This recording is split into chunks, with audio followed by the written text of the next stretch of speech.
Bonjour, bonsoir les amis du maquis et accessoirement de jour, de carabine et de pistolet. Je fais cette vidéo par rapport à Mayotte pour présenter un RIB sur lequel vous pouvez éventuellement envoyer quelques petits dons. J'avais fait une vidéo dans le genre pour Gaza, au départ de l'Holocauste de Gaza, pour faire sortir des gens, et je remercierai jamais assez, encore une fois, ceux qui ont participé à ce sauvetage de 3 personnes, quand tu vois ce qui se passe aujourd'hui. Bon, sur Gaza, enfin, ouais, bon... Je refais une vidéo, si vous voulez, les chiffres sont totalement faux. Je sais pas si tu as vu, en quelques mois, ils étaient à 36 000 tués, et depuis plus d'1 an, on dit qu'il y en a 40 000, 45 000. Alors qu'il y a la famine, qu'il y a les épidémies, qu'il y a la destruction. Les chiffres sont faux. On va dire que bizarrement, les deux parties ont intérêt à ce que les chiffres soient minimisés. Les agresseurs, pour dire voilà, on fait pas de génocide, regardez, on ne tue que 40 000 personnes. Et donc les agressés dans le sens, le fameux Hamas, le mouvement politique Hamas, doit minimiser les morts pour pas qu'on leur reproche évidemment d'avoir déclenché ce cataclysme.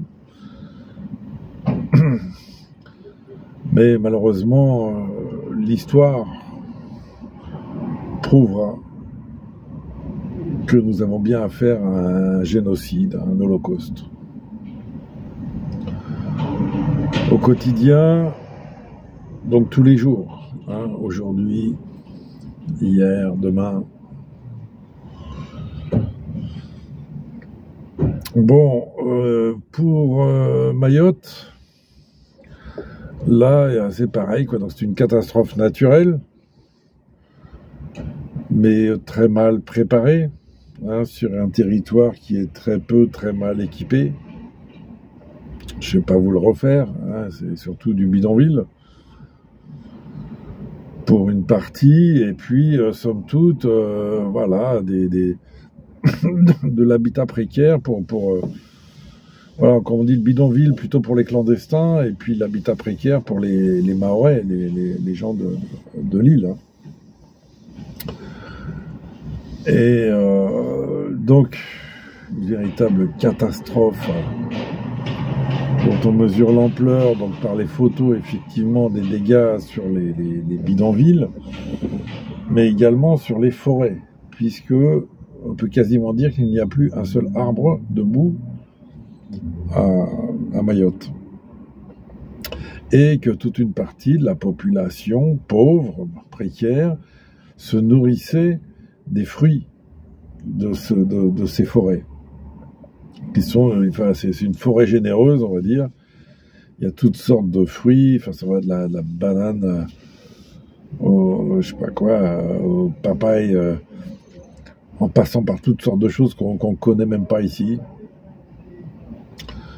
Et donc là, voilà, la deuxième catastrophe après le cyclone, c'est donc la catastrophe humanitaire. Et alors voilà, et comme pour Gaza d'ailleurs, comme pour toutes les crises, tu as des fausses cagnottes qui se mettent en œuvre. Et ça, c'est abject. C'est évidemment, voilà, c'est ce qu'on appelle les profiteurs de crise. Les profiteurs de guerre, les profiteurs de crise. Te mettre des fausses cagnottes, même elles sont très bien organisées en général, ces fausses cagnottes. À la limite, mieux c'est organisé, plus c'est suspect. Il y a plein de fausses associations qui se créent à l'occasion de toutes ces crises, de toutes ces guerres, pour détourner les dons. Soit pour enrichissement personnel, soit à l'occasion, par exemple, de la guerre en Syrie, tu croyais faire un don au peuple syrien, puis ça arrivait dans les poches des terroristes. La Syrie, la pauvre Syrie, qui est un des pays les plus vieux du monde, hein, la Syrie. Là, les Sumériens, etc., c'était là-bas. Hein. Inventeurs de la roue, de l'écriture, de l'agriculture, et maintenant livré aux mains des terroristes. Donc, pour Mayotte, faire très attention, effectivement, voilà, à qui on donne, si on veut aider, surtout en ces périodes de Noël, tu vois, donc tout le monde est tenté de filer un coup de main.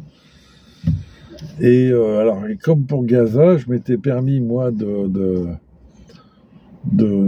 créer ce lien et de participer à cette cagnotte parce que je connaissais personnellement la personne à Gaza qui gérait cette cagnotte. Donc je savais hein, l'intégrité, l'honnêteté, etc. de cette personne. Et c'est pareil pour Mayotte, puisque, en l'occurrence, c'est mon propre fils qui est à Mayotte. Et qui a donc vécu cette catastrophe de près. Alors lui, comme il dit, il a été... Enfin, c'est même pas qu'il est miraculé, c'est que il lui est rien arrivé. Voilà. Sa maison n'a pas été arrachée. Sa voiture, il l'a retrouvée sous des tôles, mais intacte, comme si les tôles avaient protégé la voiture.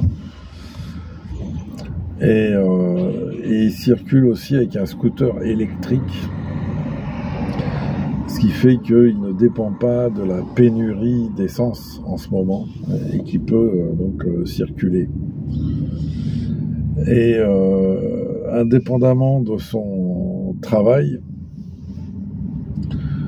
en fait, bon, enfin, ouais, voilà, lui il est kiné et sa femme est sage-femme à Mayotte. À la limite, le seul problème là qu'ils ont, c'est qu'elle est enceinte, c'est une sage-femme enceinte de 5 mois, de 6 mois, et ça va pas là. Elle est en sorte de stress, évidemment, après ce qu'ils viennent de vivre et de ce qu'ils vivent, de cette espèce de chaos là général. Pas d'eau. Bon, l'eau vient d'arriver apparemment de manière parcimonieuse au robinet. L'électricité, parce que lui il est dans la ville principale, on va dire. L'électricité revient aussi. Mais voilà, enfin c'est catastrophe au niveau de l'eau potable, au niveau des vivres, pareil quoi. Alors tout augmente dans les magasins, les profiteurs de guerre, les profiteurs de crise.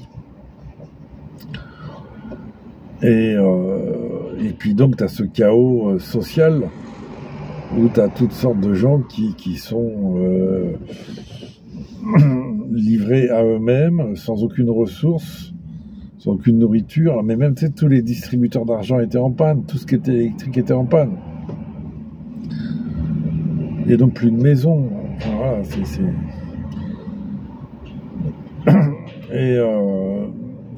bon, et donc elle, il n'arrive pas à trouver de place pour un rapatriement d'urgence pour elle, qui est très fatiguée là. Et il se plaint d'ailleurs, enfin il se plaint pas justement. J'ai un fils qui se plaint pas, mais il constate qu'il y a toutes sortes de fonctionnaires qui prennent les places dans les avions de rapatriement d'urgence. Les mecs qui sont en pleine forme, ils ont été même envoyés sur l'île au bout du compte pour faire avancer le pays, et à la moindre catastrophe, ça dégage et ça fuit quoi. Et donc il n'a pas de place pour mettre sa femme en sécurité. Ok, ça c'est bon, leur problème perso, ce qui est ceci dit, espérons-le, un petit problème, quoi, si tu veux, et qu'ils vont réussir à trouver une solution. Par contre, effectivement, donc mon fils a créé une association donc, depuis 1 an là, qu'il est arrivé là-bas, qui s'appelle les bienveillants. Les bienveillants, presque les bienveillants, mais avec le côté sportif des vaillants. Et en fait, il s'implique auprès des jeunes désœuvrés, désespérés. Alors, c'est une des particularités de ce territoire. Indépendamment des clandestins, donc ça crée déjà effectivement un gros problème économique et social, mais il y a aussi, on va dire, toute une partie de la jeunesse mahoraise qui est en déshérence totale. Pas de parents, pas d'école, de la pauvreté, pas d'argent, etc. Et ce sont des jeunes qui, dans toute l'île, créent des problèmes d'insécurité. Et lui, donc, s'est impliqué à amener donc une partie de ces jeunes de son. Il était dans un village avant, quoi. De ce village dans lequel il était, maintenant il est passé dans la ville principale pour des questions professionnelles, mais donc dans le village, il a réussi à créer le lien et le contact avec ces jeunes. Et ils ont créé une activité de lavage de voitures. Et donc ces jeunes s'aperçoivent qu'ils ne sont pas obligés d'être en conflit avec les gens du village, les gens bien installés du village. Mais parce que ça fait, je ne sais pas si tu connais l'histoire de Mayotte, mais ils font des barrages, les mecs. Ils font des barrages, ils font des braquages quasiment, des cambriolages, des pillages. Ce sont des jeunes voyous, dans un sens, des jeunes délinquants, en devenir.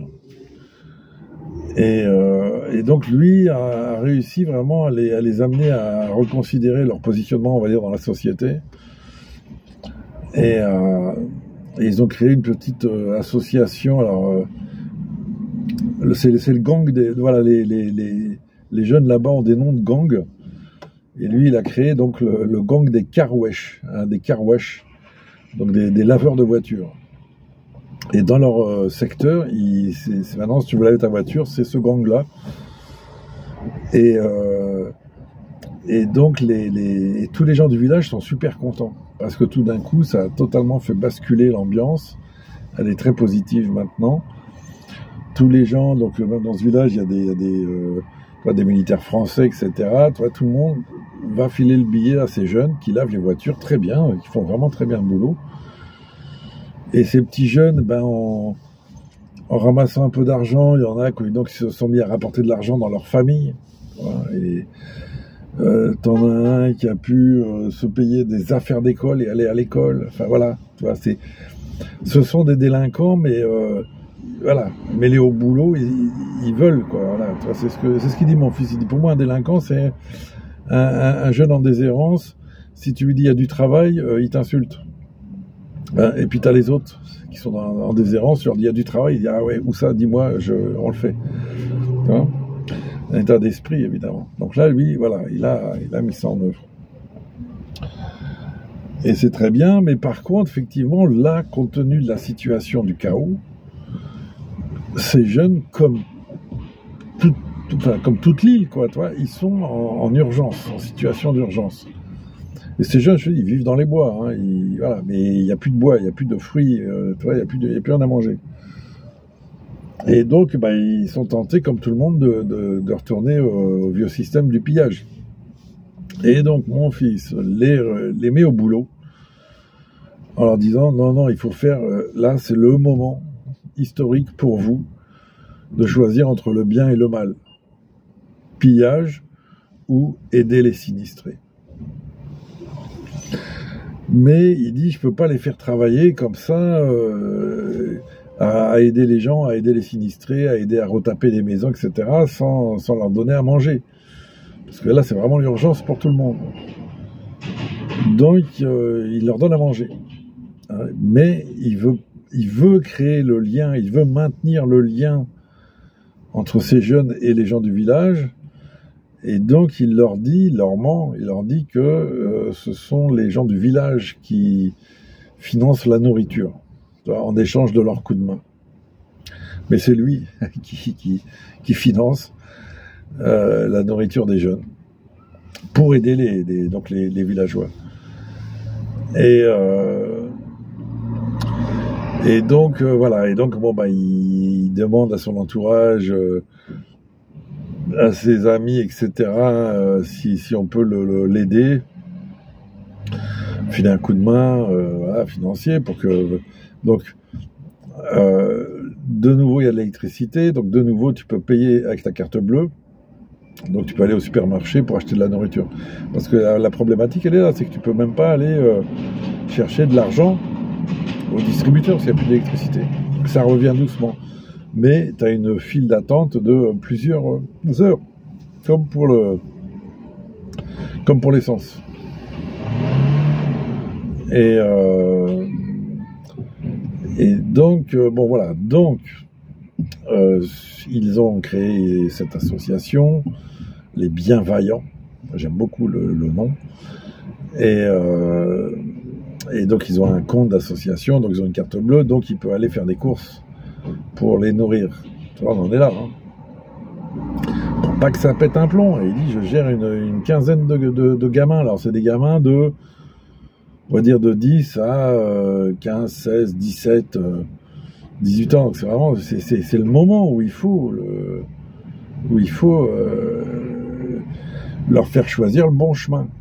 Voilà. Parce que sinon, si ça passe mal, ça ira mal, quoi. Donc voilà, donc je vais te passer le lien de la relève, hein, c'est mon fils qui s'occupe d'aider les gens déshérités, voilà, toujours pareil, quoi. Et les plus difficiles et les plus en difficulté. Voilà, bah t'as un petit lien si tu veux envoyer. Bon, il dit il a pas besoin de fortune, mais il peut pas tout assumer tout seul. Bah, voilà, hein, et crois-moi qu'il met la main à la poche. Et de toute façon, il a plus de travail. Voilà, parce qu'il était en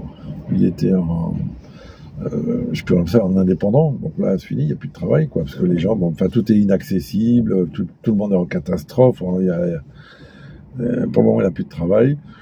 Mais il a des économies. Donc sa petite femme, elle est sage-femme à l'hôpital, donc elle a son salaire, donc il n'y a pas de problème. C'est pas pour eux du tout, hein, tu vois. Puis elle va rentrer d'une manière ou d'une autre. Voilà, elle peut plus là.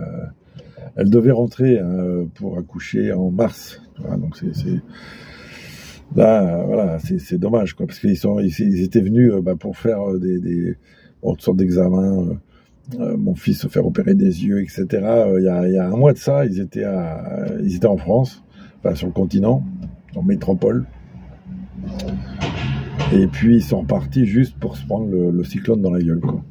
Et elle, tu vois, elle voulait à peine rentrer en disant ça sert à rien de faire des allers-retours, etc. Que c'est mieux que j'accouche ici avec sa famille, etc. Ce qui est normal. Et donc là maintenant, bon, bah, voilà, ils sont coincés, mais voilà, c'est vraiment le moindre mal par rapport à tout ce que d'autres ont pu subir, là. Et donc voilà, bon bah écoute, je te mets les coordonnées du RIB, un peu, alors je sais pas trop comment je vais faire d'ailleurs, si là sur cette vidéo, là je vais l'inscrire. Et puis comme ça tu stoppes la vidéo, tu peux les retrouver. Je vais mettre un lien, je sais pas si c'est, parce que c'est pas une cagnotte, hein, donc je sais pas si je vais réussir à mettre un lien vers quoi. Peut-être il y en a qui ont Instagram. Voilà, je vais mettre le lien déjà Instagram, si c'est possible, sur YouTube, ce qui est pas sûr d'ailleurs. Enfin bon, voilà, tu vois. Où là, tu as l'Instagram de mon fils, où il explique un peu d'ailleurs ce qui se passe. Et c'est intéressant parce que sur place, lui, il voit pas de mort. Alors attention, il voit des blessés, beaucoup. Il en a sauvé un, même, on peut dire. Il a retrouvé, dès la fin du cyclone, il a trouvé, il voulait sortir pour voir. Il a trouvé un homme dans le caniveau, en train de se vider de son sang, qui a pris une tôle juste derrière. Il a dit c'est comme un coup de machette. Et il était en train de mourir dans le caniveau. Et il l'a réanimé. Il l'a fait venir chez lui. Le mec était en hypothermie, il tremblait, etc. Tu vois, il a mis une couverture, etc. Alors, du sang partout dans la maison. Alors, sa pauvre femme enceinte, tu vois, enfin bon. Et puis, bon, il a réussi, malgré que les routes étaient coupées, etc., il a réussi à avancer jusqu'à l'hôpital. Et le pauvre monsieur a fini transporté sur une civière à pied pendant des centaines de mètres, parce que lui ne pouvait plus avancer avec sa voiture. Et, a priori, aux dernières nouvelles, il est vivant, le monsieur. Donc voilà, mais ce que je veux dire, c'est que là, mon fils dit, je vois pas tant de morts que ça. Alors, il est dans la ville principale, mais il a bougé un petit peu dans la ville, dans l'île. Il dit, je vois pas les Mahorais faire des recherches, tout le monde se connaît, bon. Mais c'est le point de vue, c'est toujours pareil, hein, ça c'est des points de vue, voilà, de celui qui est au milieu de l'événement. Parfois, il voit pas l'ampleur de ce qu'il peut y avoir autour. Et il se peut qu'il y ait effectivement des bidonvilles qui aient été totalement ravagés, qu'on va découvrir qu'il y a énormément de morts. Mais pour le moment, il dit, voilà, parmi les Mahorais, il voit pas l'hécatombe qu'on parle dans les médias, des milliers de morts. Et pour le moment, on les voit pas. Mais par contre, il dit beaucoup de blessés, et y compris des gens alors qui meurent, parce que ça aussi, c'est un principe du système là aujourd'hui. Soit on te trouve, t'es mort, on dit que t'es mort du cyclone. Si t'as un blessé qui meurt 3-4 jours après à l'hôpital, on dirait pas que t'es mort du cyclone, on dirait que t'es mort d'autre chose. Donc il sait qu'il y a une jeune fille qui est morte, qui s'était pris une tôle dans la gorge, et qui a passé 3 jours d'agonie à l'hôpital, et puis qui vient de décéder là. Donc il va y avoir un bilan terrible. Mais bon voilà, c'est un chaos réellement. Là il y a c'est un chaos historique. Toute l'île est ravagée, il n'y a plus un seul arbre entre guillemets, quoi, tu vois. Il y a des centaines de milliers de gens sans domicile, que ce soit des Mahorais ou des clandestins. Enfin, tu vois, c'était déjà un chaos social. Avant le cyclone, c'était déjà un chaos social. Donc ça risque de ne pas s'arranger. Et tout le monde est un peu dans une espèce d'inquiétude. On va voir si la France est à la hauteur de ses ambitions, de sa présence sur ce territoire. Et apparemment, ils sont pas trop contents du passage de Macron, évidemment. Ça loupe pas, comme à chaque fois, j'ai envie de dire. Enfin voilà, donc je te mets les coordonnées si tu veux filer un coup de main. Quelqu'un de sûr, dans le sens où moi je sais qui c'est mon fils. C'est pas une association nébuleuse, inconnue, où tu sais pas où va l'argent. Là, tu sais que l'argent va aller à nourrir des jeunes, pour que ces jeunes, bien vaillants, aident les sinistrés à se reconstruire. Ce qui est peut-être l'échelon le plus bas de l'humanitaire, mais c'est peut-être le plus solide au bout du compte. Ils vont pas avoir des frais. Tu sais, les humanitaires, il faut qu'ils commencent par acheter un 4x4 tout neuf, quoi. Ça commence déjà, toi, tu fais des dons pour leur acheter les 4x4 ou vivre à l'hôtel. Là, non, là, ce sont des jeunes humanitaires qu'il faut motiver justement à être des humanitaires, qu'il faut motiver à être des gens bien, à choisir le bien, le chemin droit, le chemin de l'entraide, le chemin de la solidarité. Et il faut les récompenser. Donc c'est ça, il faut qu'ils mangent. Mais simplement, il faut qu'ils mangent, il faut qu'ils boivent. Là, il me dit, je leur apporte de l'eau, une bouteille d'eau. À chacun, il leur apporte une bouteille d'eau potable et une bouteille d'eau non potable pour se laver, machin, etc. Les jeunes ont bu les 2 litres d'eau. Tu vois, et tous, ils me disent, ils ont tous mal au ventre. C'est une catastrophe. C'est une catastrophe sociale, humanitaire, sanitaire. On n'a pas fini d'en parler. Bon, écoute, voilà, courage et abnégation à tous ceux qui sont confrontés à ce monde de fous. Et voilà. Dieu sait si tout tourne à volo, c'est une catastrophe, quoi. Faut reprendre malheureusement la phrase d'André Malraux, qu'on prête à André Malraux, qui était l'ancien, qui était ministre de la Culture, c'est un écrivain, ministre de la Culture de Gaulle, un grand personnage et qui avait dit une phrase qui n'est pas de lui, mais c'est lui qui l'a rendu célèbre: le 21e siècle sera spirituel ou ne sera pas. Et là, malheureusement, quand tu vois de l'Holocauste de Gaza à la guerre du Donbass,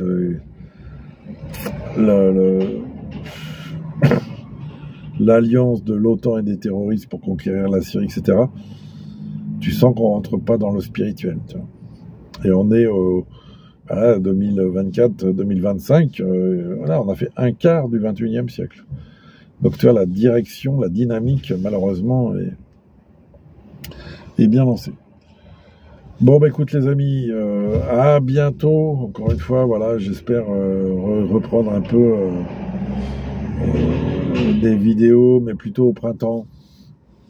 Voilà, quand tout le projet avec les ânes sera lancé. Pour le moment, c'est plutôt calme, tu vois, c'est l'hiver, ils sont à l'abri, ils bouffent du foin, et puis c'est tout, ils font du gras. Allez, à très bientôt les amis, je laisse les coordonnées. Merci pour ceux qui peuvent filer un vrai coup de main. À très bientôt.